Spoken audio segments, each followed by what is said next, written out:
Well, we continue with our broadcast this morning right here on Assalam Media on this Friday morning. If you have just tuned in, welcome to the show as we continue our discussion and taking a look at Turkey now. And we've seen in the last few days Turkey launching strikes on PKK in Syria and in Iraq, and there were deadly attacks in Ankara as well. And also at the same time, we've learned of the passing away of Fatullah Gulen, the spiritual leader of the Gulen movement. And to unpack all of this, we joined by analysts at the Media Review Network, focusing on media, on Turkey and the Horn of Africa, Mariam Jooma. Mariam, assalamu alaikum wa rahmatullahi wa barakatuh. Juma Mubarak, and welcome to the show. Walaikum salam. Thank you for having me. Yes, interesting dynamics. While the world is still focused on Palestine and what's happening in Lebanon and Jabalia refugee camps, the killings, all of this.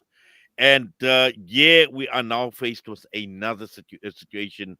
Turkey launching these strikes in Syria and in Iraq, the attacks that took place in Ankara as well. And let's just try and unpack some of this in terms of what prompted Turkey, and this was an immediate response against PKK targets. So basically, we need to look at the fact that none of these events are unrelated. As you mentioned, it seems as though things are happening in Palestine and Lebanon, and now there's a new front. In effect, this is all part of the same playground, if one wants to call it that, in terms of the anti colonial, anti imperialist move.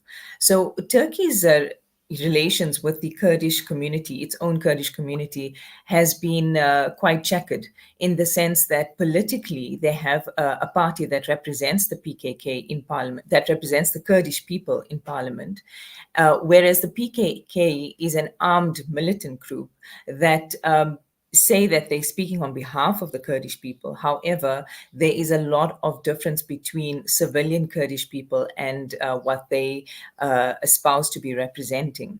So why did Turkey attack so swiftly, as you said? Well, essentially, the process had started, months before, especially when Turkey realized that the front is moving beyond Gaza, even beyond Lebanon. Before they started the strikes against Lebanon, Israeli strikes against Lebanon, there were moves to actually secure the entire region. So in January of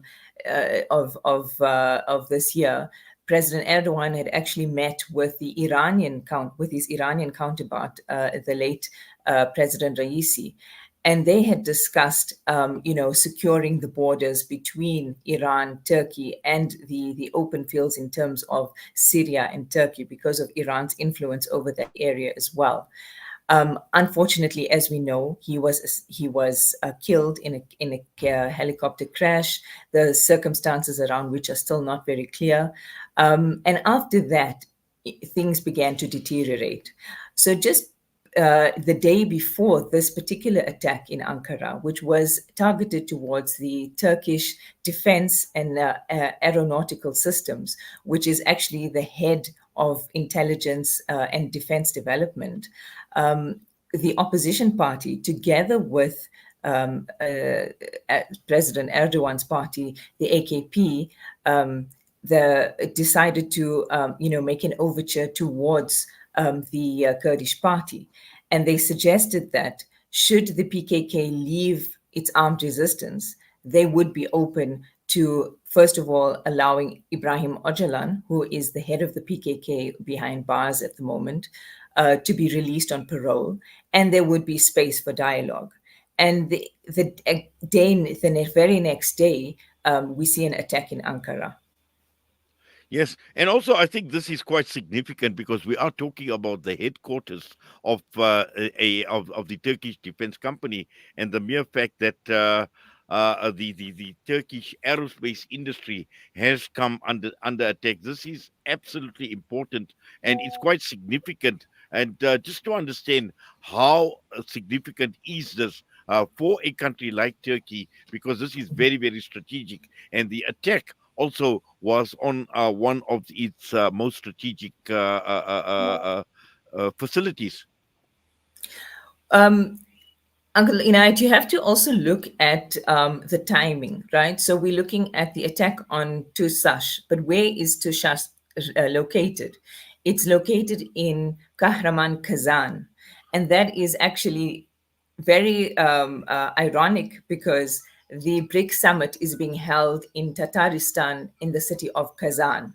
So there are two cities of Kazan, one where Erdogan had landed for the BRIC summit, which would have strengthened his ties, which is intending to strengthen his ties with the BRICS countries, particularly with Russia.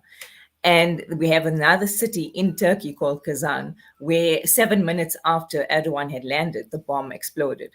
So Tusash represents so much symbolically and materially. It is, as you say, the head of its intelligence, and in very much, a very particular point we need to look at is the fact that Tusash is responsible for the development of um, military aircraft, particularly those that have been used against PKK sites in Iraq and Syria, and the uh, unmanned airplanes. I guess that's what they call them, the aircraft carriers. That those particular types of machinery have actually been, the bone of contention internationally because Erdogan is now, and Turkey is now producing its own capabilities. So it's not sourcing its military apparatus from Europe or from the US or even from Russia. It's developing its own.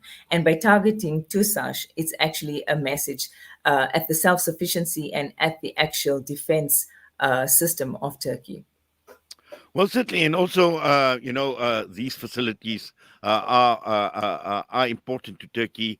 There are implications or consequences, particularly with regard to matters relating to national security, Mariam.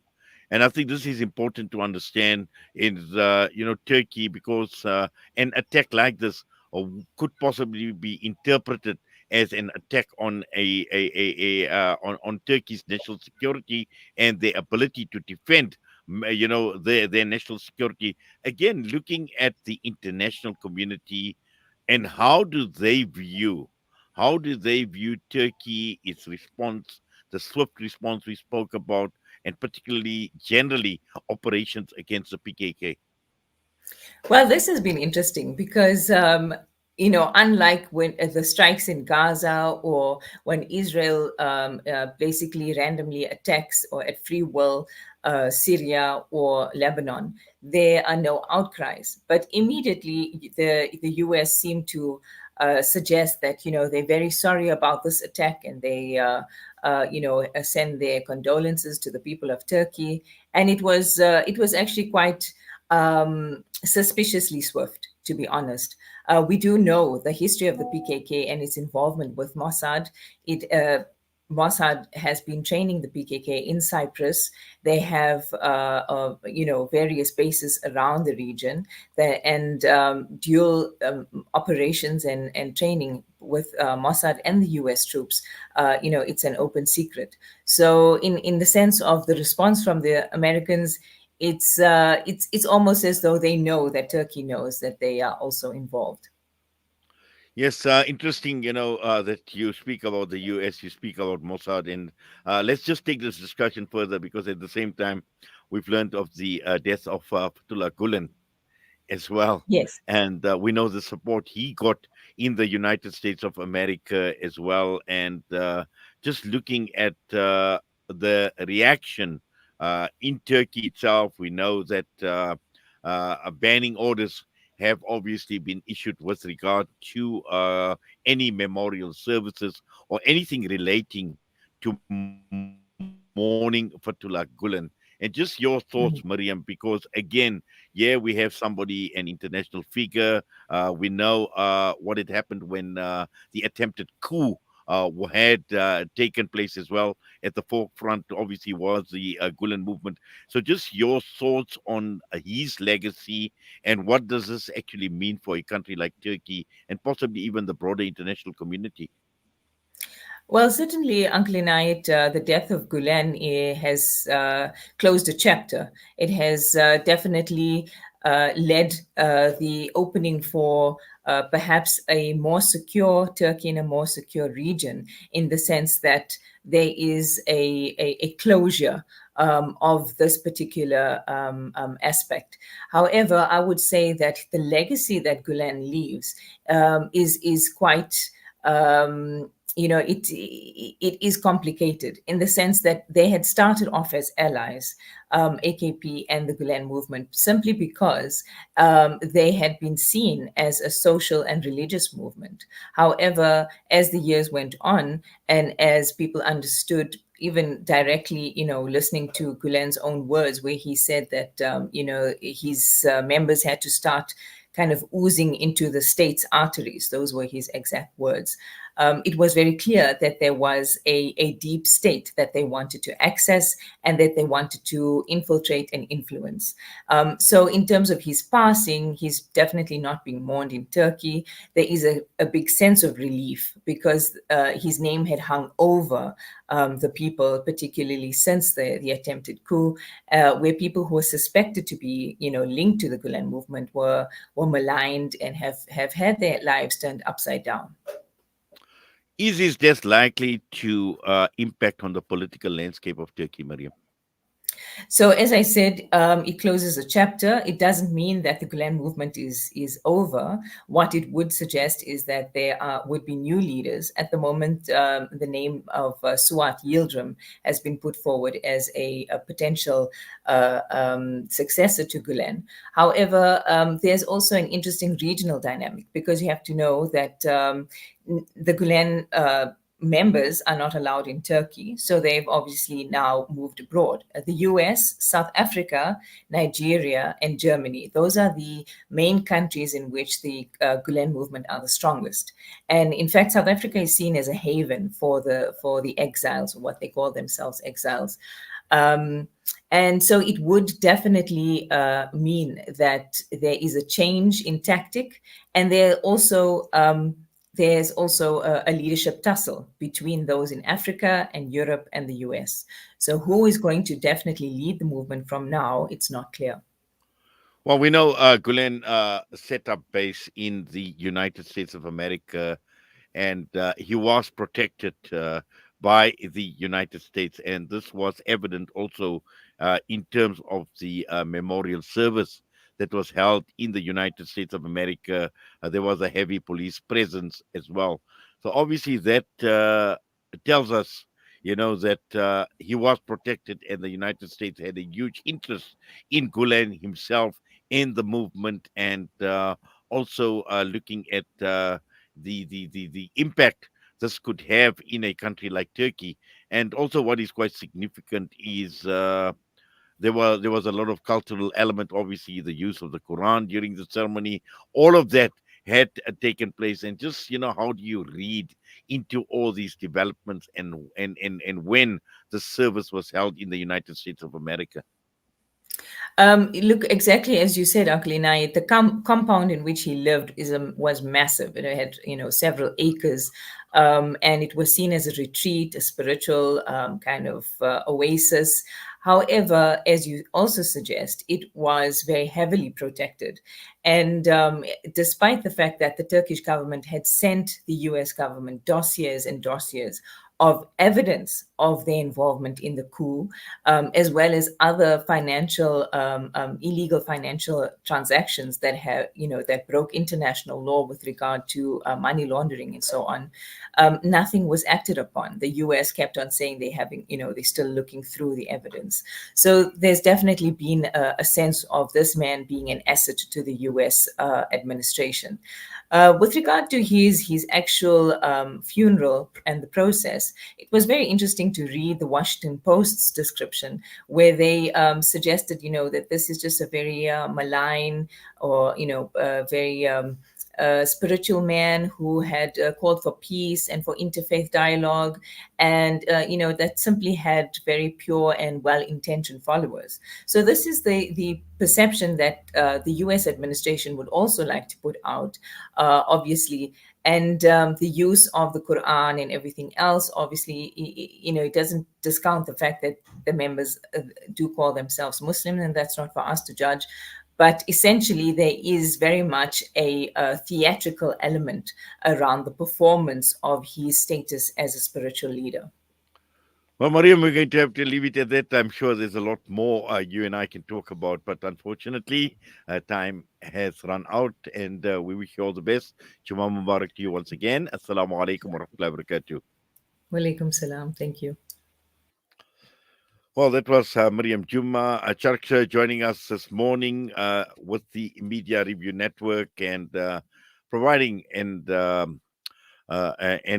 overview and analysis on Turkey and also looking at the Gulen movement. With that, we're going to go for a break, and when we come back, it's time for Jooma Inspirations. We are here in the middle of a Zahra neighborhood. The whole neighborhood is already destroyed. More than 17 towers are down.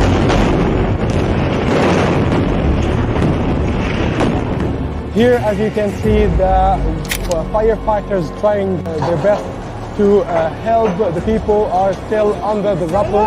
A lot of the people. Join Hamza on his exclusive South African tour as he shares his personal experiences, never before seen footage, and powerful insights on the ongoing genocide in Gaza. This is more than just a talk. It's an invitation to witness Gaza through the lens of Hamza Sha'alan.